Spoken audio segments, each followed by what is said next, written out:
Jadi alasannya kalau memang haram, kenapa sekarang ini ya Tuhan kok tak melakukan hal yang sama pada mereka? Kok mereka aman-aman saja? Ya, ada dulu pakai BlackBerry. Ini saya simpeni hal-hal begitu. Karena hal-hal seperti ini muncul berulang terus, mulai dulu ya begini alasannya itu. Kalau memang homoseksual itu haram, kenapa itu yang melegalkan di 30 negara, kemudian yang tidak legal di negara-negara yang lain, itu mereka aman-aman saja, tidak dihujani batu. Ini seolah-olah mau mendikte Allah Subhanahu wa Ta'ala. Allah itu kan di dalam Al-Quran ya sifatnya apa? Fa'alul lima yurid.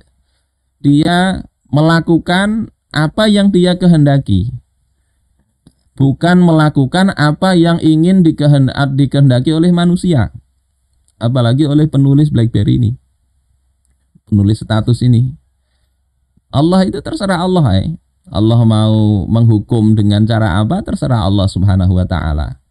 Ada orang yang korupsi ditangkap oleh KPK, ada yang korupsi sampai mati nggak ketahuan, ya terserah Allah Ta'ala. Kenapa ada yang dibukakan aibnya, ada yang tidak? Orang nggak sholat misalnya, ada yang rezekinya lancar saja, ada yang tidak. Ada orang munafik misalnya, yang Allah justru katakan bahwa idza ra'aitahum tu'jibuka ajsamuhum wa iyaqulu tasma' liqaulihim. Kalau engkau melihat fisik mereka, melihat mereka itu, kondisi mereka membuat engkau kagum. Kalau mereka ngomong, engkau mendengarkan, ucapannya memukau. Kenapa ada orang berdosa munafik kok justru begitu? Sementara ada juga orang yang pendusta yang Allah hinakan di dunia. Itu kenapa begitu? Urusan Allah Ta'ala. Nggak sama, nggak bisa disamakan. Ada mengoreksi Al-Hajjaj bin Yusuf, ya. Kenapa Sa'id bin Jubair rahimahullah itu dibunuh oleh Hajjaj bin Yusuf? Sementara Imam Al-Hasan Al-Basri mengoreksi juga Al-Hajjaj bin Yusuf, tapi kenapa tidak dibunuh? Itu manusia saja perlakuan bisa berbeda. Ada kepala negara misalnya, ada yang melakukan penistaan, ada yang cepat diproses, ada yang penistaannya dibiarkan begitu saja, dilaporkan berulang kali. Itu baru manusia saja beda. Allah itu terserah dia, tapi yang jelas Allah itu maha adil. Ada yang di dunia dibiarin, ya di akhirat tetap ada balasannya. Ada yang dibalas di dunia, ada yang dibalas di akhirat. Ada yang di dunia dikasih persekot saja, terserah Allah. Jangan ngatur-ngatur Allah Subhanahu wa Ta'ala. Ini yang kedua, alasannya adalah Allah Subhanahu wa Ta'ala itu memang telah mengangkat azab dari kaum atau umatnya Nabi Muhammad. Itu tidak akan dihujani batu dari langit, tidak akan habis oleh musibah, itu enggak akan. Ini dalam surah Al-An'am ya. Qul huwal qadiru ala ayyab'atsa 'alaikum 'azabam min fawqikum.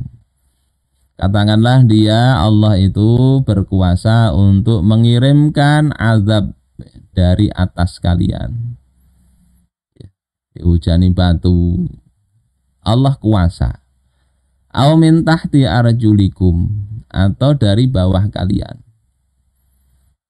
tenggelamkan habis, Allah kuasa begitu. Dan seterusnya ini, ketika Rasulullah mendengar turun ayat ini, beliau mendapat ayat ini, beliau berdoa. Kemudian mengatakan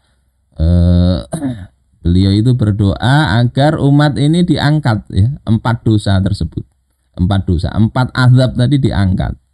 Dan Allah ya farafa'allahu anhum ya, wal khasaf war rajm. Allah berkenan mengangkat dari umat ini al khasaf war rajm tadi. Siksaan habis umat dari gempa dari bawah ini habis, Allah akan angkat itu. Juga ar-rajm, hujan batu itu nggak akan lagi dapat umat ini. Sehingga mau bermaksiat apapun nggak akan ada hujan batu insya Allah dengan berkatnya doa Rasulullah Shallallahu Alaihi Wasallam. Tapi yang dua tadi adanya perselisihan, silang pendapat itu dibiarkan oleh Allah Subhanahu Wa Taala. Ini Ibnu Hajar Al Asqalani di dalam kitab Badzulul Ma'un menyatakan demikian. Juga di Fathul Bari ada keterangannya. Saudara-saudaraku sekalian rahimakumullah, ini alasan keenam. Alasan keenam itu sudah takdir, bikinan Tuhan.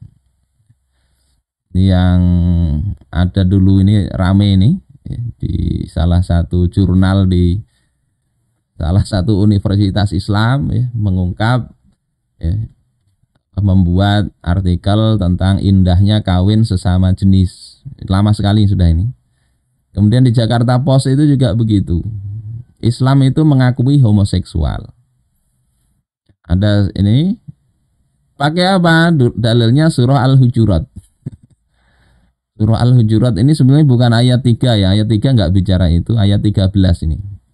Ya ayuhan nas inna khalaqnakum min dzakari wa unsa wa ja'alnakum syu'uban wa qabaila lita'arafu. Inna akramakum 'indallahi atqakum.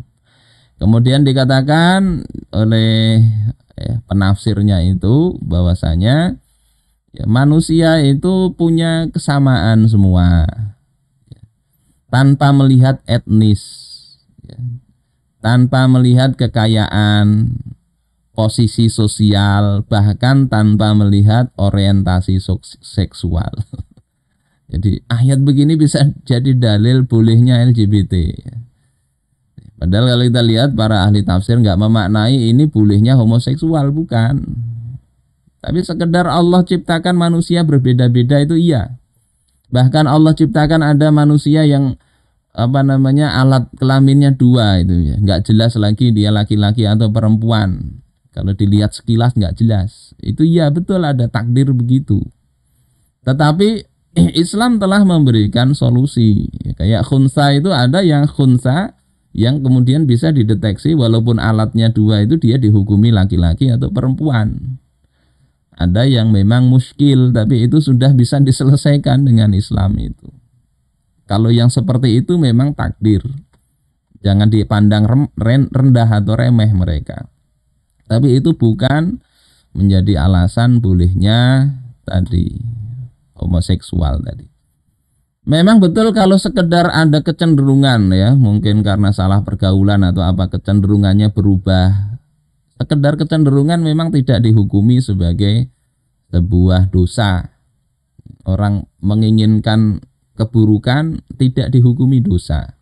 Yang berdosa itu kalau keburukan tadi diinginkan kemudian sudah diatur strateginya, dijalankan, ya, maka itu sudah berdosa. Walaupun nggak berhasil, apalagi kalau berhasil itu berdosa lebih besar.